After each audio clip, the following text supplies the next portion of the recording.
अंधेर साठे में नागपंचमी के दिन सभी जवान लड़कों ने अलग अलग रंगों की कुश्ती के कपड़े सिलवाए। ढोल नगाड़े बज रहे थे क्योंकि कुश्ती का मुकाबला होने वाला था। महिलाएं आंगन को गोबर से लीपकर गीत गाती हुई नाग देवता को पूजने के लिए कटोरी में दूध लेकर जा रही थी। साठे की तरह ही पाठे दोनों गंगा किनारे बसे हुए गांव थे। दोनों ही गांवों के बीच हमेशा से ही मुकाबले होते रहते थे। साठे के लोगों को गर्व था कि उन्होंने कभी पाठे वालों को सिर उठाने नहीं दिया। ठीक इसी तरह पाठे वालों को इस बात का घमंड था कि उन्होंने कभी साठे वालों को किसी मुकाबले में जीतने नहीं दिया। पाठे वाले लोग हमेशा ये गाना गाते थे, साठे वाले हैं काय पाठे वाले हैं और हमेशा रहेंगे सरदार। वहीं साठे वाले गाते थे, हम हैं 60 हाथ वाले जो रखते 7 तलवार, पाठे वालों को हराने के लिए लिया है हमने अवतार। आपस के इस मुकाबले को साठे और पाठे के बच्चे अपने खून में ही लेकर पैदा होते थे। आपसी मुकाबले को दर्शाने का सबसे अच्छा मौका नागपंचमी का ही होता था। इस दिन के लिए दोनों जगहों में साल भर तैयारियां होती थी। दोनों गांव के जानबाज कुश्ती के लिए अखाड़े पर उतरते थे। साठे वालों को गोपाल पर खूब गर्व था और पाठे वालों को बलदेव की ताकत पर। आज भी बलदेव और गोपाल मैदान पर उतरे थे। दोनों अपनी अपनी ताकत दिखा रहे थे। उनमें जीतने का जुनून था। लोग भी उनके दांव पेंच देख रहे थे। तभी अचानक वहां खुशी की लहर दौड़ पड़ी। अपनी खुशी का इजहार करने के लिए कुश्ती देखने के लिए खड़े लोग कभी पैसे उछालते, कभी टोपी तो कभी बर्तन व बताशी उड़ाते। वहां मौजूद लोगों ने गोपाल को गोद में उठा लिया और जश्न मनाने लगे। बलदेव और उसके जीतने की आस रखने वाले लोग मन ही मन निराश हो गए। रात के 10 बजे का समय था। हल्की बिजली चमक रही थी, बारिश पड़ रही थी और पूरी तरह अंधेरा था। सिर्फ वहां अब मेढकों की ही आवाज आ रही थी। अंधेरा इतना गहरा था कि साठे की झोपड़ियां भी नजर नहीं आ रही थी। गांव से थोड़ी दूरी पर खेत थे जहां फसल लहलहा रहे थे। वहां जंगली जानवरों की आवाज ही आती थी। इसके अलावा कोई दूसरी आवाज आती तो रोंगटे खड़े हो जाते थे। उस अंधेरे में आग की लपटें ही सहारा होती थी। उस लहलहाते खेत की रखवाली करने का जिम्मा हर रात को किसी न किसी का होता था। अब किसानों का गांव था तो खेती बाड़ी की चिंता तो करना तो बनता था। इस रात खेती की देखरेख करने का जिम्मा गोपाल का ही था। चारों तरफ काली अंधेरी रात थी। वो खेतों के आसपास ही था, लेकिन नींद बहुत तेज आ रही थी। वो किसी तरह से अपनी नींद को भगाने की कोशिश कर रहा था। इसी कोशिश में कुछ देर बाद गोपाल हल्की आवाज में गाने लगा। तभी गोपाल को पांव की आहटें सुनाई दी। कान लगाकर गोपाल इन आहटों को सुनने लगा और अब उसकी नींद भी गायब हो गई थी। वो डंडा हाथ में लेकर इधर उधर देख रहा था। तभी उसके सिर पर किसी ने जोर से लाठी मार दी। वो नीचे गिरा और रात भर वहीं बेहोश पड़ा रहा। बेहोशी की हालत में भी उस पर कई बार वार किए गए।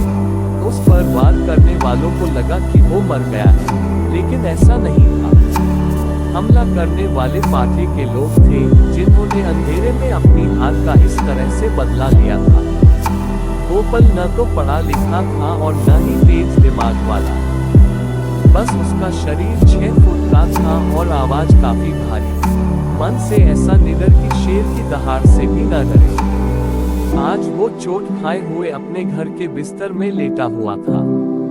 रात को हुई इस तरह की वारदात की वजह से गांव में पुलिस पहुंच गई। गांव में पुलिस को देखकर कुछ लोग डर गए तो कुछ रोने धोने लगे। गोपाल ने अपने साथ जो भी हुआ उसकी रिपोर्ट भी नहीं लिखाई थी। दरोगा ऐसा था कि बिना गाली के उसके मुंह से एक बात भी नहीं निकलती थी। वो मुखिया से सवाल जवाब करने लगा। मुखिया ने दरोगा से कहा, मुझे माफी दे दीजिए। दरोगा ने पूछा कि अगर मुझे इसी तरह से तुम्हें माफ करना होता तो मैं यहाँ क्यों आता। मुखिया चुपचाप गोपाल की पत्नी गौरा के पास पहुंचा। उसने कहा कि यह पुलिस वाला काफी बेकार है, पैसों के बिना बात ही नहीं करता था, उसे 50 रुपये चाहिए। मैंने उससे बहुत मनाने की कोशिश की, लेकिन वो किसी की एक नहीं सुनता। गौरा ने मुखिया से कहा कि पैसे की क्या बात है, बस हमारे पति की जान बच जाए, जान से बढ़कर और कुछ नहीं होता, आज के लिए ही तो कमाया था। गोपाल इन सभी बातों को कान पर लेते लेते सुन रहा था।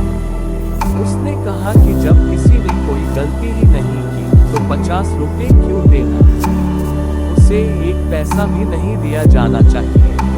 ये बात सुनकर मुखिया का चेहरा पीला पड़ गया। वो बोले, धीरे कहो इन बातों को, अगर दरोगा ने सुन लिया तो परेशानी बढ़ जाएगी। गोपाल ने जवाब दिया, एक गोली उसे नहीं दी जाएगी, देखता हूँ कि मेरी बातें सुनकर कौन मुझे फांसी पर चढ़ाता है। तभी गौरा ने मजाक में कहा कि ठीक है, आपसे मैं पैसे मांगूं तो बिल्कुल भी मत देना।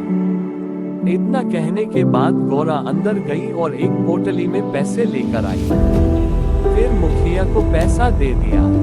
ये सब देखकर गोपाल को बहुत गुस्सा आया और मुखिया पैसे लेकर तुरंत भाग गया। मुखिया पैसे लेकर बाहर आया, दरोगा भी वहीं मौजूद था। उसने गोपाल की बातें सुन ली थी। उसके मन में हो रहा था कि गोपाल पैसे दे दे। अब 50 रुपये बाहर आते आते 25 हो गए थे। मुखिया ने 25 रुपये दरोगा को दिए और चला गया। मुखिया ने गोपाल को शुक्रिया कहा। पूरे गांव वालों के सामने मुसीबत टालने का सेहरा मुखिया ने अपने सिर पर लिया और उसकी प्रतिष्ठा बढ़ गई। उधर गोपाल ने गौरा पर गुस्सा किया। अब गांव में सत्यनारायण की कथा हुई, देवी देवताओं की पूजा अर्चना होने लगी। आखिर गांव से मुसीबत जो टल गई थी, सभी लोग मिलकर सत्यनारायण की कथा सुनने लगे। गोपाल भी चादर ओढ़कर कथा सुनने लगा। वहां गांव के कई प्रतिष्ठित लोग भी मौजूद थे। पटवारी ने गोपाल से कहा कि सत्यनारायण की वजह से ही तुम पर किस तरह की आंच नहीं आई। गोपाल ने अंगाई लेते हुए कहा कि सत्यनारायण की महिमा का तो नहीं पता, लेकिन यह अंधेर जरूर है। कहानी से सीख, मुसीबत पड़ने पर दिमाग से काम लेना चाहिए, यूं ही किसी पर भी भरोसा नहीं करना चाहिए।